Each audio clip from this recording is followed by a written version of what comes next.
Bonjour à tous les amis, on se retrouve aujourd'hui pour une nouvelle vidéo. On va continuer le suivi pour la semaine prochaine de ce qu'il va se passer avec la goutte froide et de la suite. Est-ce que l'hiver va arriver sur la France? Est-ce que le froid va arriver? Est-ce que la neige va arriver jusqu'à basse altitude, voire en plaine? On va voir ça dans cette vidéo aujourd'hui. Je vais utiliser deux modèles, donc le modèle européen ECMW, autrement appelé CEP, et le modèle américain GFS, qui sont tous les deux, pour une fois, plutôt en accord sur les au moins 200 prochaines heures, et après ça diverge un petit peu, mais ça reste dans le même, la même synoptique quand même. On va voir ça après. Donc, on commence avec CEP. Donc, pour cette fin de semaine, là, samedi, dimanche, lundi, on voit anticyclonique sur la France. Rien à attendre dans les 60-70 prochaines heures. La goutte froide qu'on voit ici, là, va entrer sur le pays dans 70 heures, donc à peu près pour... Mince, pardon. À peu près pour mardi. Elle va traverser le pays dans toute la journée de mardi et partir au sud vers l'Espagne pour mercredi. Une deuxième goutte froide est à attendre pour mercredi matin, due à une grosse perturbation enfin des pluies qui vont taper le quart nord-est du pays, puis le quart sud entièrement parce que ça va se disloquer, pardon, en averse. Donc cette goutte froide va être rattachée à l'autre goutte froide, ce qui fait que sur le pays ça va être assez pluvieux sur la journée de mercredi. Pour jeudi, retour de l'anticyclone une fois que les deux gouttes froides se sont réunies sur l'Espagne. D'ailleurs des nouvelles pluies sont attendues du coup sur l'Espagne. Retour de l'anticyclone. Temporairement, hein, très temporairement, on voit une masse d'air très froide, un décrochage polaire se former juste au-dessus. Les gouttes froides qui vont remonter et se rallier à ce décrochage.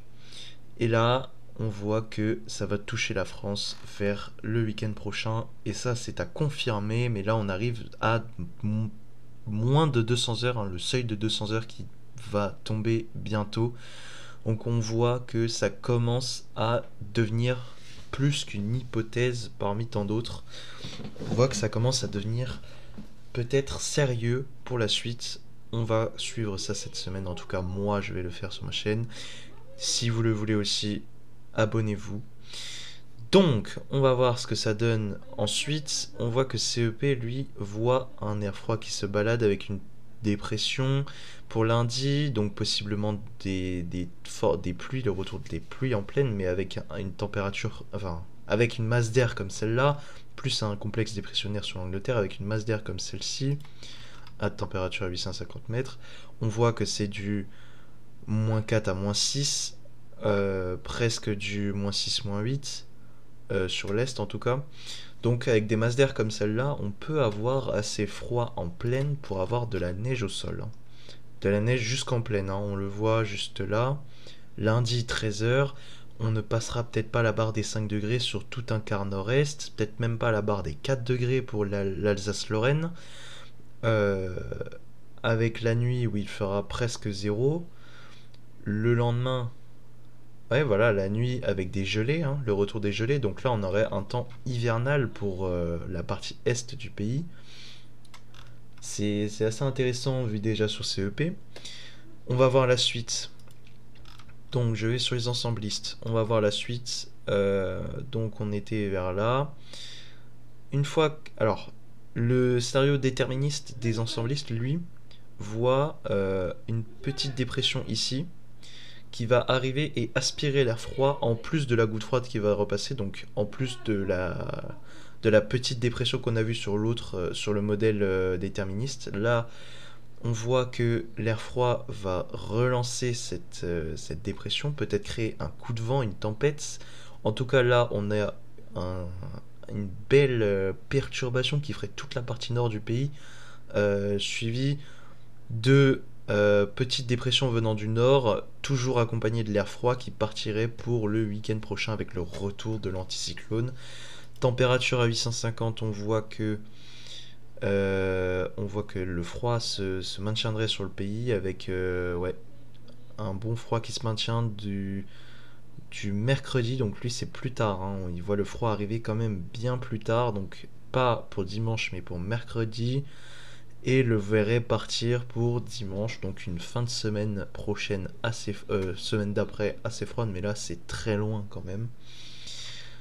Pour la moyenne, on va voir ça. Donc pour la moyenne, on voit que la moyenne des modèles penche pour l'arrivée du froid sur le pays à partir de dimanche et une installation du froid plutôt durable sur toute la semaine. Alors sur tout le pays non, parce que le froid partirait de la moitié du pays à partir de jeudi, mais pour les régions les frontières de l'Est, hein, du Nord-Pas-de-Calais à l'Alsace-Lorraine, on aurait quand même un froid qui tiendrait jusqu'au samedi, dimanche, voilà, donc un froid très tenace, hein, en altitude, donc sur une semaine. Des perturbations qui ne manqueraient pas. On voit la moyenne, hein, des pluies à attendre sur tout le pays. Des températures qui deviendraient de plus en plus fraîches. On voit ici, dans la moyenne, que les après-midi, on aurait des températures comprises entre 4 et 6 degrés pour tout le quart nord-est. Pour le matin, presque zéro. Et encore, si on avance, voilà, hein. On a vraiment des journées très froides, hein, enfin, très froides. Non, pas très froides. Parce que très froide, il faudrait qu'il gèle dans la journée. On aurait des seuils de vagues de froid. Mais des journées avec des températures très hivernales. Des températures vraiment hivernales à attendre pour la semaine prochaine. Limite du mois de janvier pour le Grand Est. Des risques de neige à attendre, hein. On peut voir, si je prends un diagramme, j'espère que vous verrez. Donc voilà le diagramme pour chez moi de CEP. On voit la goutte froide ici faire une baisse assez drastique des températures, puis une remontée des températures en moyenne pour la fin de semaine avec un regonflement de la dorsale anticyclonique. Pas grand chose, hein, du 4 degrés en altitude, on n'aura pas de redoux réellement au sol, mais on n'aura pas de froid, hein. Si on a du brouillard au sol, par exemple, je prends le cas de chez moi, si on a du brouillard, on aura du 5 à 8 degrés, et la nuit pareil. Donc voilà, après pour le reste du pays, ça pourra peut-être retaper les 10, voilà, parce que pour le début de semaine, ça peut passer en dessous des 10 pour la plupart du pays, voire même avoir peut-être des gelées blanches à confirmer. Mais normalement, ça a l'air presque fiable, hein. On voit l'écart entre les runs de CEP, les 50 runs, on voit qu'il n'y a plus beaucoup d'écart. Donc, après après cette espèce de micro-redoux, on aurait la plongée des moyennes. On voit qu'il y a quelques scénarios doux quand même, mais on voit que la masse est vraiment ici, hein. La masse est vraiment nettement en dessous de la moyenne. Presque à du -5, par exemple pour chez moi. Après, on peut aussi prendre Paris et on verra que ce sera presque zéro, ce sera un peu moins froid, mais ce sera quand même froid. Et ça voit à peine retourner au-dessus de zéro pour le 24 et ça passe en dessous pour le 18. Donc toute la semaine serait hivernale, en tout cas pour chez moi.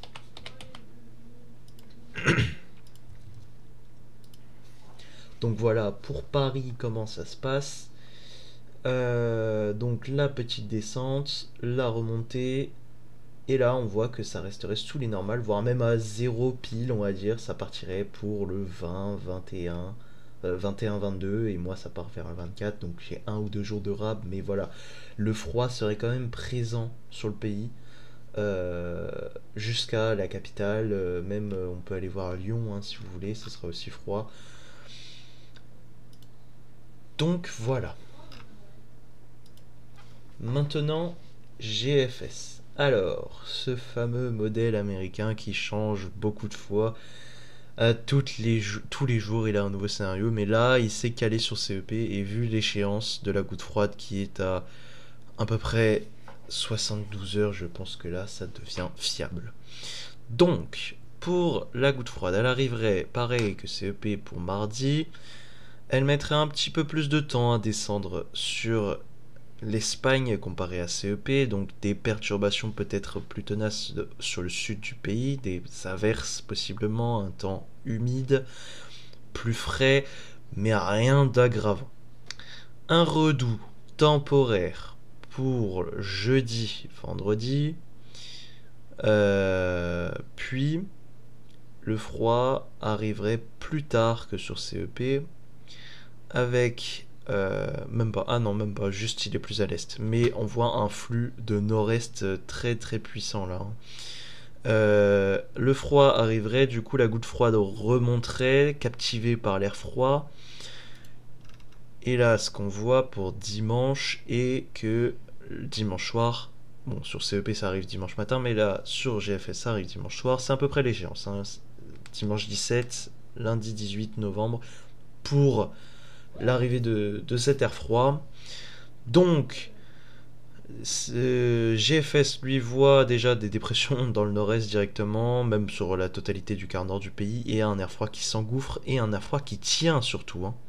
On le voit tenir sur le pays jusqu'au dimanche avec un retour anticyclonique. Donc là, c'est quand même fou d'avoir un accord entre les deux modèles principaux de météo qu'on peut utiliser entre 200 et 400 heures, hein. On voit qu'il y a un sacré accord sur le fait qu'il y ait du froid et des perturbations, un froid humide pendant une semaine qui pourrait s'installer sur notre pays, avec des températures à 850 qui seraient tout bonnement encore plus froides que sur CEP. Donc là, on aurait un scénario à -6, -8 sur le nord du pays, peut-être même -10 sur l'extrême nord, en altitude, hein. Même dans le, même dans l'est, hein. Si on regarde les précipitations, on peut voir que de la neige est attendue jusqu'en plaine sur la totalité du pays, hein, que ce soit sur le sud, sur le nord, sur l'ouest, l'est. On peut même regarder les cumuls de neige qu'ils voient. Voilà, hein. Presque tout le monde en aurait. Toutes les montagnes déjà, moi j'en aurais, le centre-est en aurait, même dans l'ouest il y en aurait, en Bretagne. On voit que le Nord-Pas-de-Calais et Paris n'en auraient pas, mais bon, c'est encore loin, c'est à confirmer. Là, ce n'est qu'une tendance à voir de la neige sur presque toute l'Europe, hein.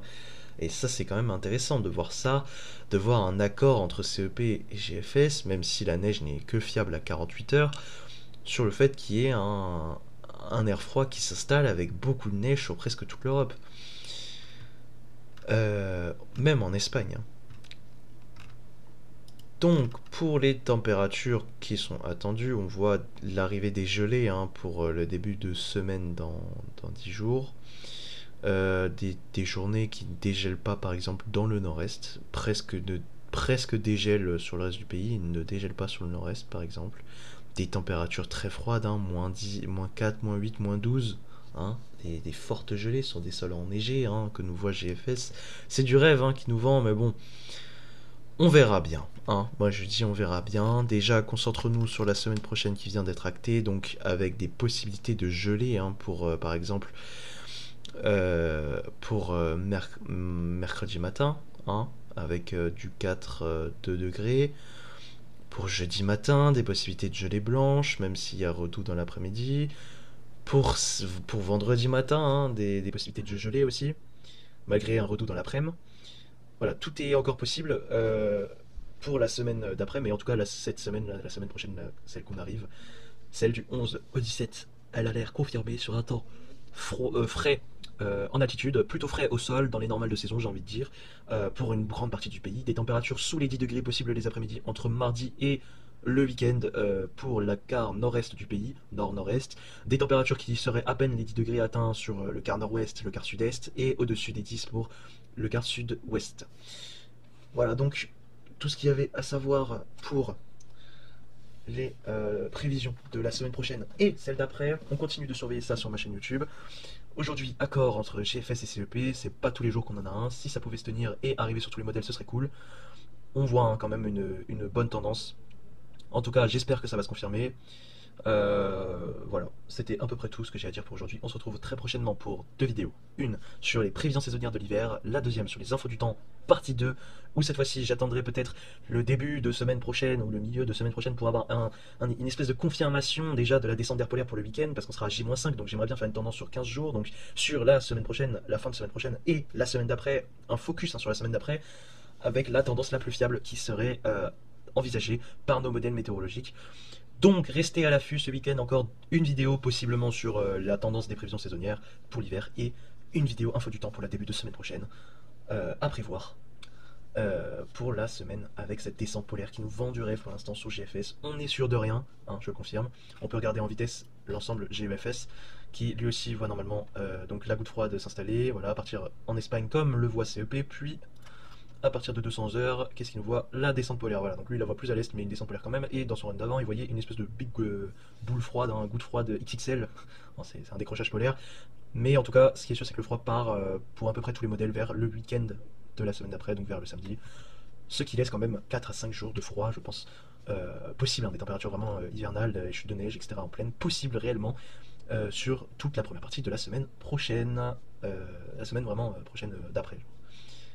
Merci d'avoir regardé cette vidéo, c'était Maxence Météo, on se retrouve très bientôt, ciao.